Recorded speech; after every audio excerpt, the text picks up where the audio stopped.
Ano pong measures ang ginagawa ni Well, LGU?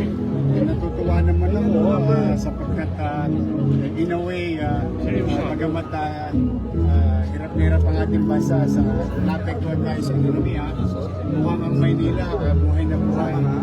Dahil maraming dumadako, maraming namimili, and that cause our traffic.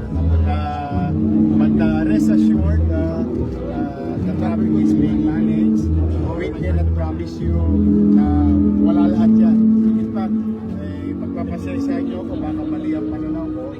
Mas gusto ko nga na lahat sila lumako rito dahil lumaki ang bilang ng negosyo namin by double digit in terms of business registration in the past 6 months. No? At natutuwa naman ako because it provided about 13,000 plus more jobs, new jobs in the city. But with traffic, kami po pipilitin namin na ma-manage ito at hindi naman talagang parang hindi na gumagalaw. Rest assured that your MPPB is in the streets, helping, assisting the one who's coming in and out of the city. But for the meantime, nagpapasalamat ako sa Diyos at sa mga negosyante na muling bumabalik sigla ng maghahanap buhay sa Luzon. Opo. Mayor, sorry, magsisigawan lang tayo. Medyo maingay po, sir. No? Lahat ng mga parke na sa lungsod ng Maynila, people will be flocking in the area sa Pasko and New Year. Security, sir. Ano marching order ninyo sa police? Ano naman, yung ating Manila Police District, whether may event o wala, since nag-mayor tayo, laging gising yung mga yan. Hindi sila pwede matulog dahil baka umikot si Yorme. Kaya on high alert sila. No? I'm really proud of them, the men and women, uniform personnel of the Manila Police District. High moral naman sila dahil nararamdaman naman nila na may gobyerno na ulit sa lungsod ng Maynila, and they have the support of the city government.